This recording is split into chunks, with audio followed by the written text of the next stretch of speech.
So what exactly is the foreign exchange? And this is not a difficult thing to explain, but it is different than what you may be used to in other capital markets. And I think that the root of the biggest difference and hence probably the biggest potential confusion is just how are Forex pairs traded? What exactly is it?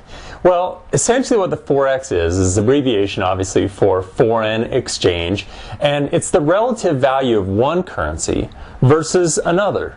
Now this is a pretty simple explanation if we can use a case study of a situation we've probably all been in one shape or another at one time in our lives. So let's imagine right now that we're not talking about MetaTrader or the foreign exchange itself. We're talking about vacation time, and we're planning to go take a vacation. Let's say that you live in the United States and you're planning to go take a vacation to Switzerland. That means that you're going to have to convert some spending money, right? So you're going to be converting some dollars into francs. This is the symbol for Swiss francs, and this is the notation you would see when you're talking about a Forex pair. This is the dollar compared to the franc. Well, what is the exchange rate for the dollar franc? Well, let's say it's 1.2049. What that means is, that means it costs 1.2049 francs to buy a dollar. So that's pretty simple. Exchange rates are typically carried out to the 4th or 5th decimal place when you're getting really good pricing, so you can get all the way out here to the 5th decimal place. And this decimal place right here is called a pip.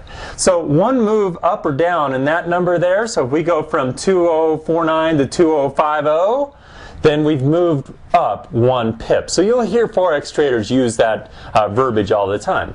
Now if we were to convert some spending money, so let's say for example, we're going to turn $500 worth of spending money into francs at this particular exchange rate. Well, that's going to give us 602 francs. All right? So now we've done our first foreign exchange transaction. If you've ever traveled abroad, this is what you've done. So you've turned your domestic currency into another currency at the exchange rate. This is 1/2 of the foreign exchange transaction.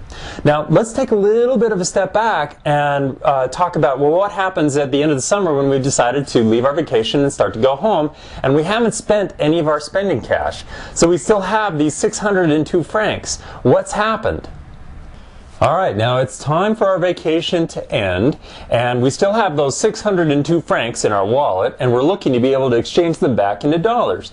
Now some time has elapsed, the relative value between these two currencies has changed, and they now have an exchange rate of 1.1000, or in some cases you'll see the a quote taken out to the 5th decimal place. So it's changed. Essentially we've lost 1,049 pips in the exchange rate. It's actually dropped that much.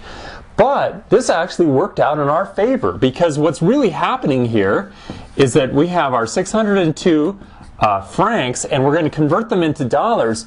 But what's happened here is that now it costs fewer francs. The exchange rate has dropped, so now it only costs 1.1 francs to buy a dollar, where it used to be a little better than 1.2 francs to buy a dollar. So the franc has actually increased in value versus the dollar. So this is the way that a Forex transaction works. And now you might think, well, we live in the US, that must be a bad thing for us. Well, not necessarily, and this is something that's hard to wrap your head around when you first learn it. If we convert this 602 francs at our new exchange rate, we get back $547. Now, that means that we just made a profit on our vacation of 10%, at least on our spending money. And the reason why was because over the summer, essentially we were holding an asset that appreciated in value. This is just like if you held a stock that's worth dollars and it appreciates in value versus the dollar.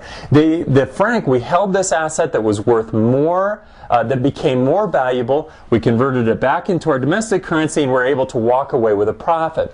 Well, this is the same way that the foreign exchange works. Now, the way that you'll see this actually charted on a chart like any other capital market is you'll see we've got our we've got our chart here, or the X and Y axis, and you'll see trends that look like this, just like anything else that you would see in any other capital market. Now, when you've got the trend going up, then what you know is that this currency on the left-hand side is appreciating in value. When the trend is going down, the currency on the left-hand side is actually depreciating in value, and the currency on the right-hand side is appreciating in value, which that was the situation here. So if you could imagine it, it's almost as though we took our vacation right there and then decided to come home right there, where the franc was appreciating during that trend. This is what moves currency exchange rates. It's what moves the Forex, and as a Forex trader, it's what you're speculating on. Sometimes over a very short-term basis, depending on what kind of trader you are, and other times on a very long-term basis, again, depending on what kind of a trader you are. It works exactly the same way. It's just all done online. It's done through a margin account, and it's much easier and much more convenient than having to fly all the way to Switzerland.